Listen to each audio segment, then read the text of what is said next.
We have to understand that like everything that's actually been brought into creation was once just a dream. And if we can just open our minds to like dream a little bit bigger, to see outside of the box, I think we would actually find these innovative solutions to the problems we currently have.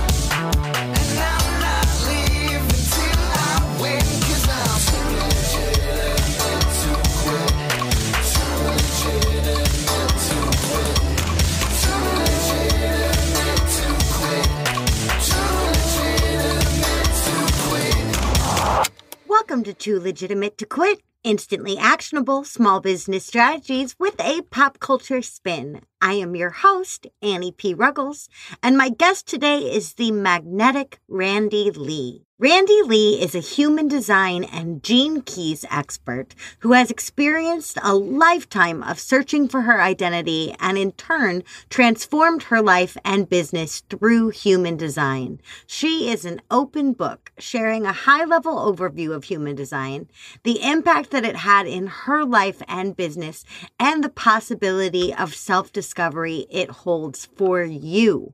Partnering with you to explore the importance of having a whole self-understanding of your identity, Randi shows you how and allows you to embody the CEO you truly are.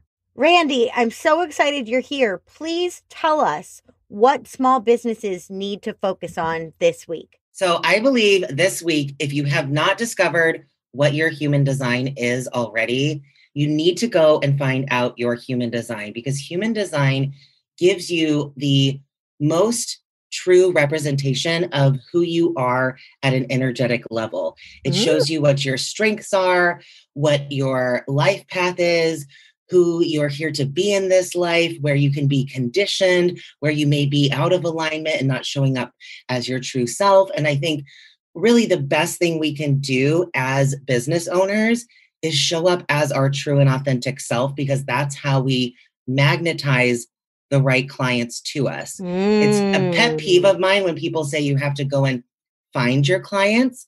I don't believe you have to go and find clients. I believe that we attract clients and like magnetize them by being our authentic self. And human design is the best roadmap. If you're like, I don't know what that means, I don't know how to show up as myself. Like, what is that? You can just Google free human design chart and you can pull up your human design chart, and it's going to give you this, what's called a body graph with lots of different shapes and colors. And it's seriously the best place to start to really discover who you are at a soul level. That's incredible. You know, I just feel like there are so many systems or tests or quizzes or stuff out there. What is it that makes human design so special in your opinion? Yeah, so human design is the study of, it's the science of differentiation. So it shows actually how we're all unique instead of showing like how you're the same as other people. And so it gets down to such a granular level of who you are. Like it incorporates astrology, it incorporates the I Ching, Kabbalah, the chakra system, biomechanics, DNA. I mean, it comprises all of these different types of modern sciences, but also ancient wisdom into this one system. So I don't think there's really anything else out there like this that combines, you know, it really like bridges science and spirituality. It's kind of the super woo. I agree, that yeah. like all woo-ness and science sort of converges in human design, where it's like if you are connected to astrology, if you are connected to quantum physics, if you are connected to all of these different things, both woo and non-woo, it all kind of collides in your human design. And I'm pretty darn woo, love the spiritual side of stuff, love the spiritual side of self-discovery. But one of the things that I've heard time and time again from people that do go ahead and figure out what their human design is like, even my friends who are the most hardened cynics are like, wait, how did they know that? Wait, what? How do you, what? This thing is spying on me. Like, how does it know all of this about me based on, and I'm like, because it's based on all the woo and all the science kind of combined in one. I guess I would call it like a how-to manual for being yourself. Absolutely. And it's all just based on your time and location of birth. And so it's really incredible. Like, people are like, how can you know this just from my birth? But it's really incredible because it combines basically a screenshot of where the planets were at the time of your birth within the 64 gates, which come from the I Ching system. So it takes like this energetic snapshot, and it's based on the belief, like the concept of neutrinos, which actually the person who channeled human design, Rahu, he actually discovered neutrinos before it was actually proven scientifically. Well, that's he had cool. based this concept on it. And then it was proven later scientifically that actually neutrinos are the smallest building block, like within our system. Like, people used to think that it was the atom, but it's like, actually it's not. Like, they discovered neutrinos, and he actually wrote about that before it was actually proven scientifically. That's awesome. Right. And so it's really incredible. So it combines that from the day of your birth, but it also combines energy from 88 days before you were born. And this is known as your design date. And this is like in utero when your neocortex finishes forming. So your body is like, come online. Like, you are a body, but you're not yet conscious, right? So this is like the development of your subconscious design. So it's your body design. And then when you're born, it gives you your, what we call your mind design. That's like your consciousness. And so it combines these two together to give you like a full representation of your consciousness and your unconscious and how these come together. That's just so cool. It's like, so I can't fascinating. even think of anything like literal. Like, I don't understand it because I don't understand the mysteries of the universe. And it's one of those things where you're like, I'm never going to understand why this is relevant or accurate, but it's relevant and it's accurate. And so, one of the things that I wanted to go back to is lately, I feel like in the circles where I've been hanging out, I feel like human design is just really taking hold of people are seeing the value in it. People are sharing it. But you said something about how it really does help unlock what it means to be yourself. Tell me some ways that you see your clients, yourself, your friends really using this information in a day-to-day way of small business. Absolutely. So I know that this works because I've actually used it in my own life. Because when I started as an entrepreneur, I actually was a self-love coach before becoming a business coach. And at the time, I was just showing up as myself, sharing my story, and I was really successful. I built a 6-figure business within 9 months. And what I discovered, right? It was That's unheard of. I just made a face at Randi like, without Facebook ads, like without a website, like all organically, just sharing my story, showing up as myself. And I got these incredible results for women and helped them heal their relationships with their bodies. And when that happened, they wanted to start their own business, right? Mm-hmm. And so they started asking me, well, how did you start your business? Can you help me? So I actually became a business coach organically. And when I moved into that space, it was like, I didn't know who I was. Mm-hmm. I was like, okay, now I need to figure out like, who is a business coach? How do I show up as a business coach? And I fell into this trap of showing up like everybody else online. Oh, of course. And I It's see that, so right? easy. It's so easy. Like you see so-and-so doing something and you're like, oh, well, maybe I could do that. And so you go and do it and then it doesn't work because it's not really truly you. And so then you put yourself down and you're like, oh, I'm just not good enough. And so then you go and you spend a lot of money on courses and hiring out more coaches because you think they have the answers.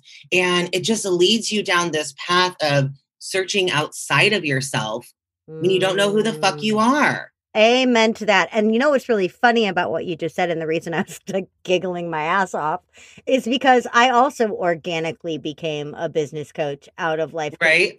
Because I was also successful. That's my story. Like we have the I same love it. story. And that's also how I went from business into exclusively teaching sales. It was the same kind of thing where I was like, hold on, nobody's talking about this. And everyone's asking me this because no one's talking about this. So I think I have this new thing, right? And again, I was like, wait, I'm a salesperson now? Like that's me? Okay, cool. All right. I get it. Yeah. And I thought I just had to like show to be a business coach. I thought I had to show people how I could help them make money. You know, like, oh, I need to prove that I can help you make money. And it was like, but actually, that's not really at the core of who I am as a business coach. That's not really what I'm all about. I'm helping you unlock your true self. And then the money is a byproduct. Right. The money comes with that magnetism that you're talking about. Right. But I thought like, I thought I had to lean more into that type of messaging of like, get your first 10K month and be, you know, and there's nothing wrong with these things, but it's just like, it wasn't me. And I was just trying to do things because I thought that's who I needed to be in order to be successful. Yeah. And it just left me like further away from my true self, disconnected from why I even got started in the first place. Mm-hmm. And it was discovering human design actually that led me back to who I truly am and like gave me permission to show up like that. And really trusting that when I do, I'm going to be exactly where I need to be. I'm going to attract the right people, the right opportunities. And now I use this with my clients and I've seen the same happen for them as well. I think that's so true that like, you know, there is this idea in business coaching, and obviously we always want to be able to show the ROI of things, but some things are very nebulous. Like they're circuitous. They wind up like somebody sees this ad, but they've been on your mailing list for 7 years. The ad gets the credit, but the mailing list really did the sale, right? So it is hard sometimes as a business and salesperson to be like, okay, well, you specifically made this much money because of me. But what I'm hearing you say is it's really the pre-work, the predecessor to the money is getting your head on straight and figuring out who you are and doing a lot of unlearning of the molds, forms, cookie cutter boxes that you have been trying to try on or copy or replicate or whatever the word may be. Exactly. Because business owners come to me when, you know, they've tried everything. It's like, I've tried all these things and it's not working. You know, it's not that you're not doing all of the things, like you're doing the things, but it's the energy behind it. That's why it's not working. You know what I mean? And that's the difference is like, it's not about what we do. It's the energy behind what we're doing. Like that's the difference because there's so many different strategies. There's so many different ways you can build a business. Like, I really don't believe there's just one way. And I think that that's also what we learn through human design is that we're all different. And the way that we're going to build a business is going to be different. So the way that I built my business may not work for somebody who's not a generator. You know, I'm a generator. Somebody who's a projector is going to need a different type of strategy. So I help them understand the mechanics behind the energetics. And so then like the doing comes from that.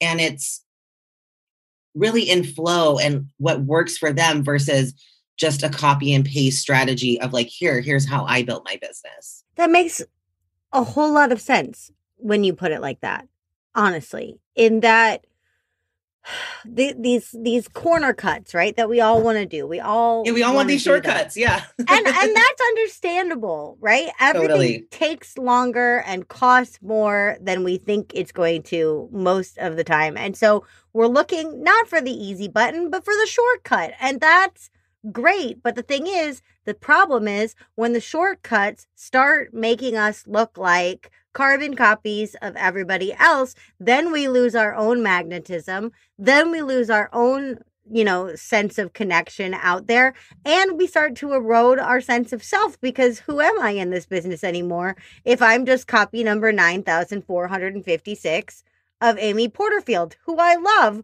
but do not want to be. Exactly. And you can see the people who are literally just carbon copies of the coaches that they're working with. Mm-hmm. And that is not what I want my clients to come out of our experience as, is like just a carbon copy of me. I want them to, uncover their naked truth, their real self, and feel confident to show up as that. And really it's about learning to trust yourself. Like, I want you to trust yourself more than you trust me as your coach. Oh, yeah. And that's the bottom line. I thought about that. Randi, that is a really good distinction, because we are in trust-based industries, right? Exactly. We are coaches, whatever. I don't normally use that word for myself, but I am one. And our principal hurdle is getting people to trust us.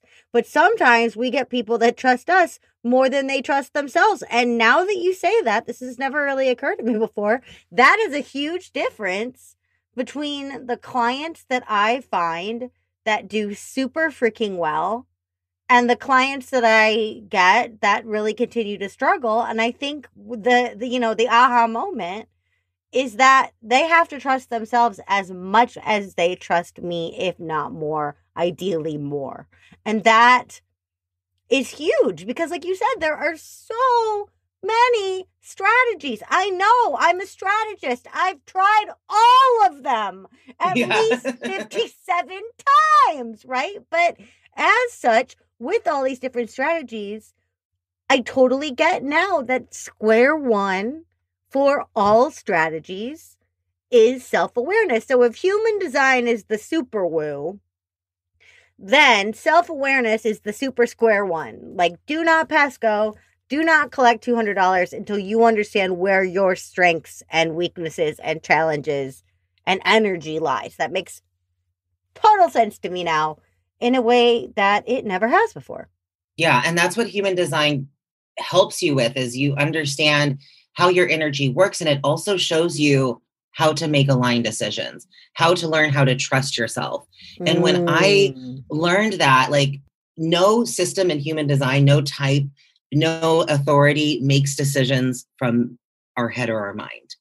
Like, we're actually not designed to make logical decisions, because if you think about it, your mind center is where mental conditioning happens. There's always going to be a filter through which you make these decisions. At least one. Sometimes beliefs, you've got right? Like 100 filters. Exactly. And so what may seem logical is rarely actually what's the best decision for you. And so for me, it's tapping into my gut, trusting my sacral. And that was life-changing for me, because I had made so many logical decisions in my business that never actually led me where I wanted to go. But when I really started to trust my gut, trust that inner authority, it was a game changer. I was able to then invest in coaches from a place of wholeness, rather than thinking that, like, this coach is going to give me something that I don't already have. Yeah. Because you're right. That's what we do. Like, my work wife and our posse from way back in the way back calls that info crack, right? Where we get hung up on just consuming everything that's out there. And here's the thing. I sell products. You sell products. I sell coaching. You sell coaching. We're not anti-coaching. We're not anti-product. We're anti-hopping from one to the other, hoping to find some kind of like Jesus coming out of the sky level epiphany of truth, when really, if that thing exists, it's gonna be in you.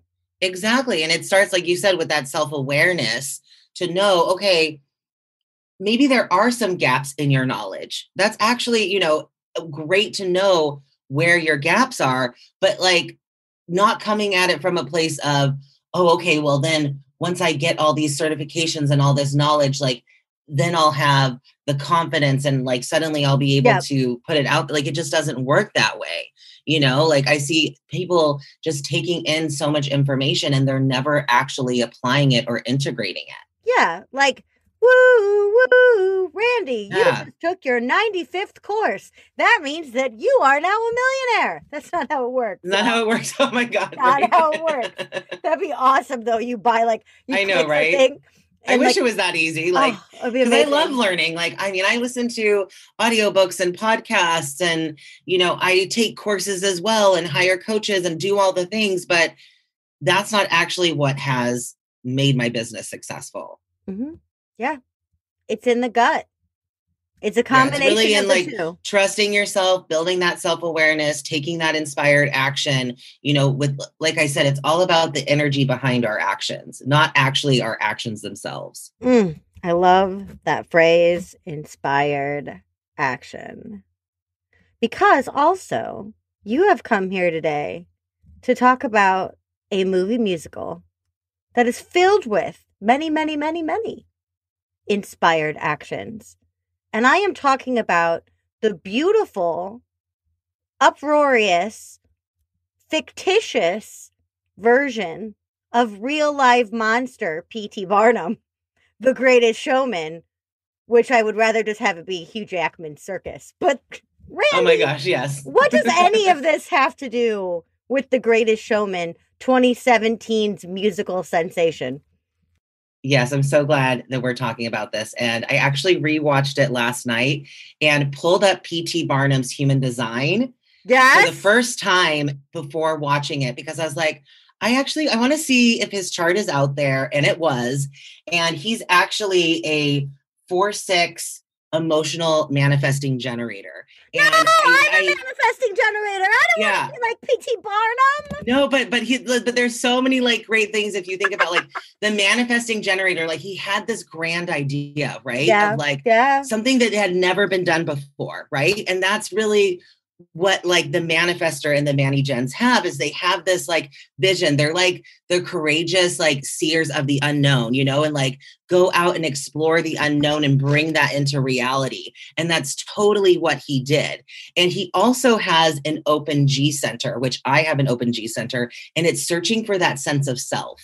So you can like see throughout the movie how he's like, he grew up very poor and he was like searching for his sense of self outside of him. Yeah. And that, led him kind of down a path that led to bankruptcy, led him to, lose everything. Mm-hmm. And it was like in that moment that he discovered really what was most important. Mm-hmm. And I think that like what this movie shows is the importance of, perseverance, like continuing to, even when people told him no, he was continuing to innovate and think of new ways, even if it had never been done before. He wasn't staying inside the box. And I think that that's something that all of us as business owners can learn, is how to like think outside of the box. Because I think right now, like one of my favorite songs from the movie is A Million Dreams. And I think right now, in this world that we're living in, we need dreams of a world that hasn't ever been here. That isn't like, we're not going to fix the systems that we have now with the current systems we have. Like we have to dream and envision something that's never been done before. And I think that's really the power, is we have to understand that like everything that's actually been brought into creation was once just a dream. And if we can just open our minds to like dream a little bit bigger, to see outside of the box, I think we would actually find these innovative solutions to the problems we currently have. I completely agree. 100 gajillion%. For me, and I resisted, and I told you this in our pre-chat forever ago, but like I resisted this movie for a really long time because I read all of these horrific circus books about P.T. Barnum. I'm not a fan of the circus. Oh, no, it's fine. It's just being like, It's not like, even I think like the whole animal cruelty, but it's right.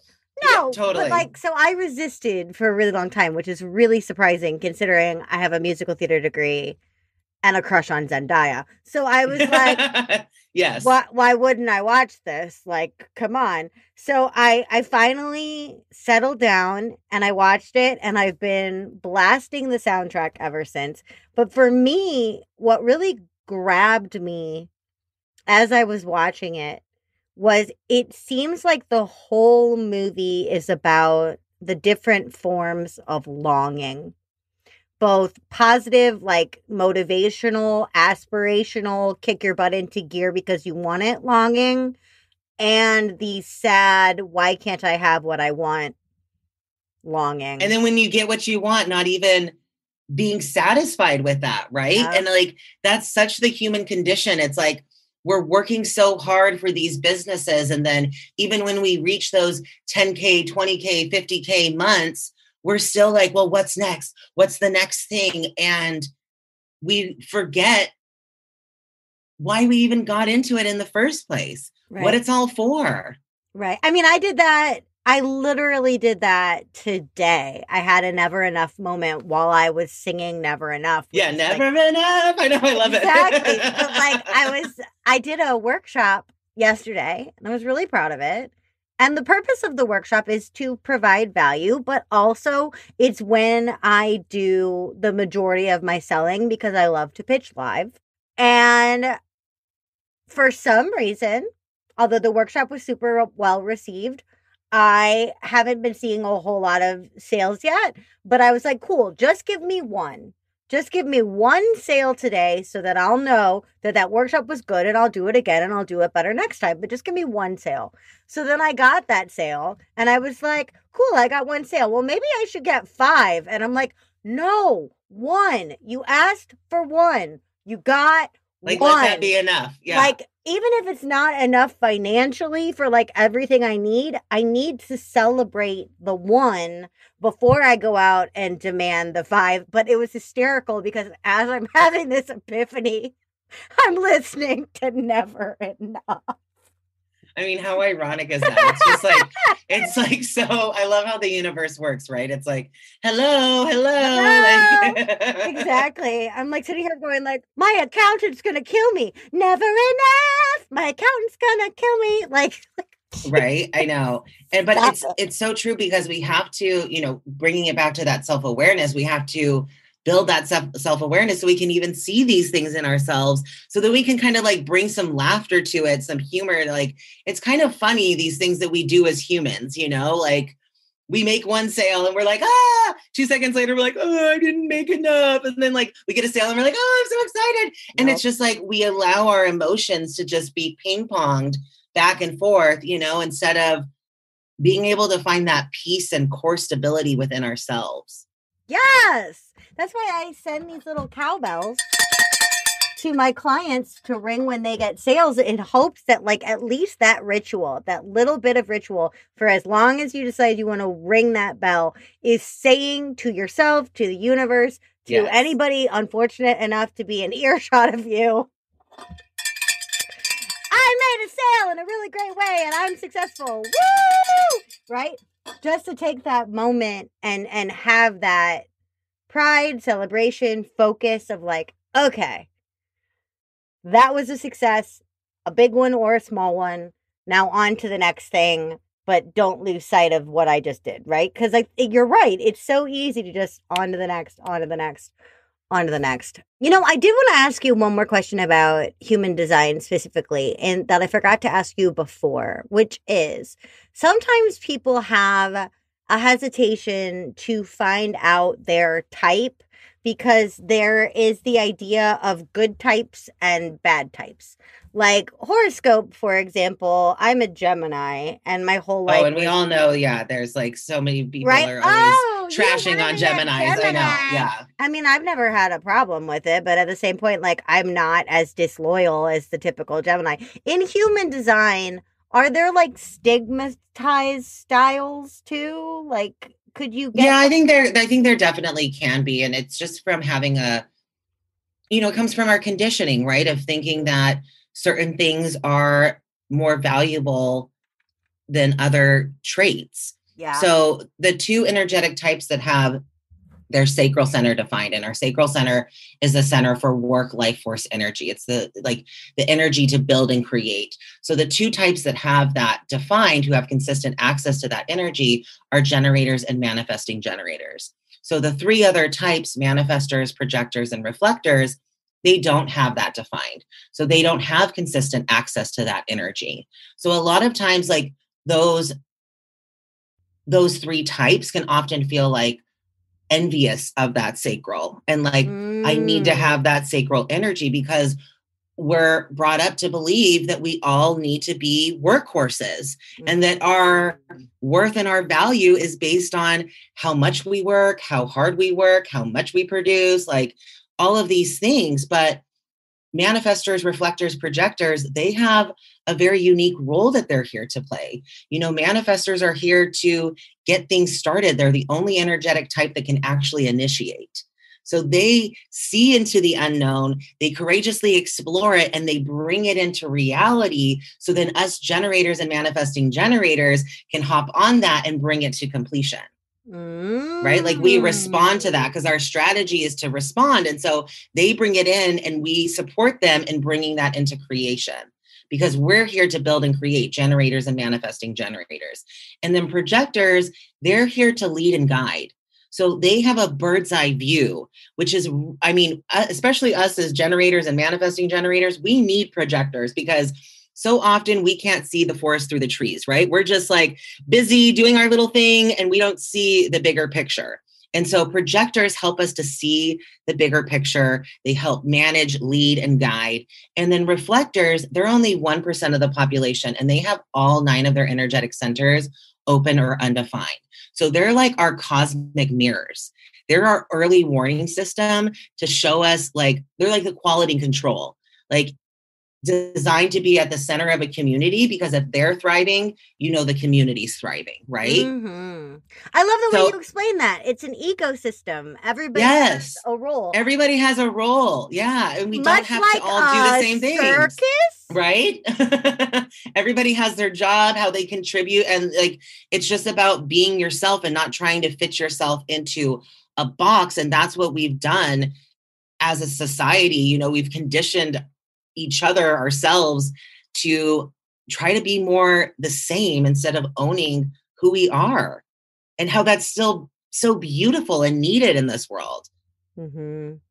Now I'm just hearing "this is me" in my head. Like, yes, right? This is me. Yes, I love it, because it's like, yeah, watch out, world. Here I come. Like, this is me. I'm not going to hide anymore. I'm just going to show up as my full, powerful self. And I think often that can be, especially as women, we can feel like we don't want to let our light shine at full wattage, you know? So we're like always just kind of dimming our light to make other people feel more comfortable, instead of just really shining as brightly as we can. And then what that actually does is it shows other people what's possible. Damn. That's a good answer, Randi. I love sometimes on these shows where I'm like, I got to think that over. And I'm like, no, you don't have time to think. You got to host. I love it. I don't have time to have my brain blown on my own show. Anyway. All right. So here's my question for you. Assuming that everything is perfect and lovely, and we're not going to piss off PETA or hurt any animals. In the post-COVID world, because you're already in Hawaii, you bring everybody, all of your clients, to you for the first big retreat of 2022. And you decide, in the Greatest Showman tradition, that you are going to make an entrance at this retreat using a circus skill or a circus prop. How are you entering your own retreat? Oh, I love this question.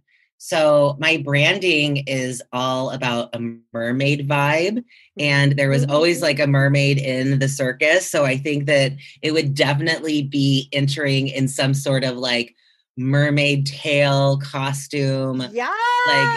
Thing, like, I don't know how that would happen. Like if we'll just get you a tank. swim to the shore, right? Or there's just a tank that I like drop into.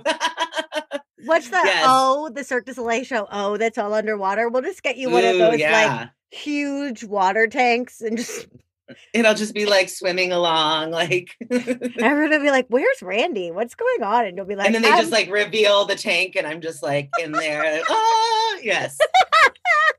I love that you're singing underwater in this. I mean, there would be music. I'm like singing. There's music coming out. I don't know if I'm singing, but I'm now entertaining the fantasy of like trying to enter mine on trapeze, but then remembering that I'm super accident prone and just falling into the net like, welcome everybody. Blah! But that would not really be that off topic or off. Yeah, I wish I could be that gracious of like doing the trapeze, but no, I can't. But I would try it. My first thought to my own question was like a show rider, like a trick rider, like with a pony.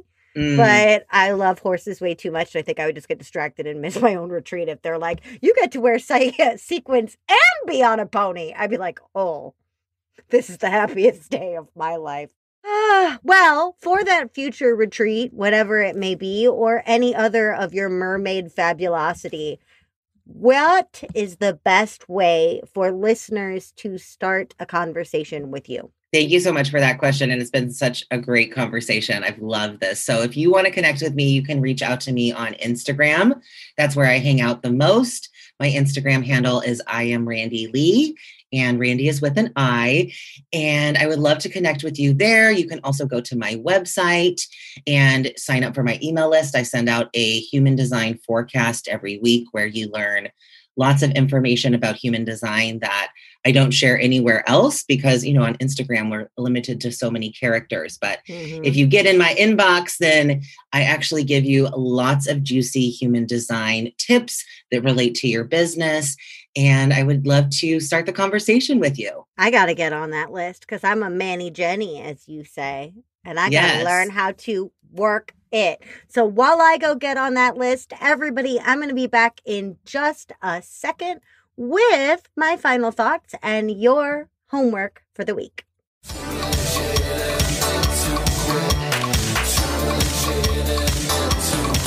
Well, hey there, listeners. Isn't Randi just delightful?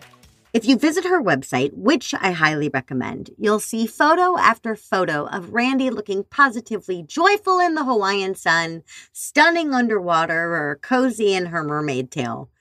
Images like these are a dime a dozen in the coaching world and often come off hollow and meaningless. Like, why are you showing me a picture of your fancy breakfast if you're teaching me about social media? What does that ball gown have to do with me becoming a better parent? But Randi's photos are magnetic because they are totally who she is. They give you a perfect glimpse of her spark and leave you wanting more. And the end product is just delight. The joy Randi feels as she shows up in her truth leaps off the screen and makes us smile and think and dream. And headshots and promo photos are far from the only way to do this. Your podcast could be refreshingly honest, your copy remarkably raw, your sales strategies astoundingly compassionate, whatever. We don't know what makes our own legacies because we're actively living them. It's hard to determine what makes us the greatest, whatever the heck we are. But one thing is for certain. If we don't lean into who we are and what lights us up, that truth is going to get even harder to find and be nearly impossible to profit from. Your homework this week is to reveal a side of yourself that your prospects haven't seen yet. If you're funnier, sassier, friendlier, artsier, more woo, more compassionate, more causey than you seem online, give us a glimpse behind the curtain. Step outside your business comfort zone just a bit and show us what life is like behind the scenes. No, not your damn breakfast, but a glimpse of what makes you, you. Bonus points for bringing in a talent or a member of your inner circle, or for revealing a safe and not violating secret. Let us see you in all your glory for at least 5 full minutes this week. You may not be comfortable, you may not be fully prepared, or your hair or makeup may not be perfect, but you'll find the true power of standing on your own 2 feet and saying to the world, "This is me." Too Legitimate to Quit is brought to you by the Non-Sleazy Sales Academy and me, your host, Annie P. Ruggles. If you struggle to sell because you don't know how to put a price on all that goodness in you and you don't like the way that your competitors do it, I have great news for you. You can find my free challenge, Making Selling Easy Without Getting Sleazy, anytime at www.anniePruggles.com/easy, not sleazy. Our show is edited and produced by Andrew Sims of Hypable. Our fabulous theme tune is by Riley Horbasio, who I found on Fiverr. Our gorgeous podcast art is by Francois Vigneault, who I found on Upwork. And our marketing team is led by the unbelievably life-saving Nick Bonatatabis. Don't forget to check today's show notes for more information about our fabulous guests, plus some continuing resources and some Etsy finds from other super fans of today's topic. All pop culture elements mentioned in this episode remain the sole intellectual property of their respective owners. I do not own them, so please don't sue me.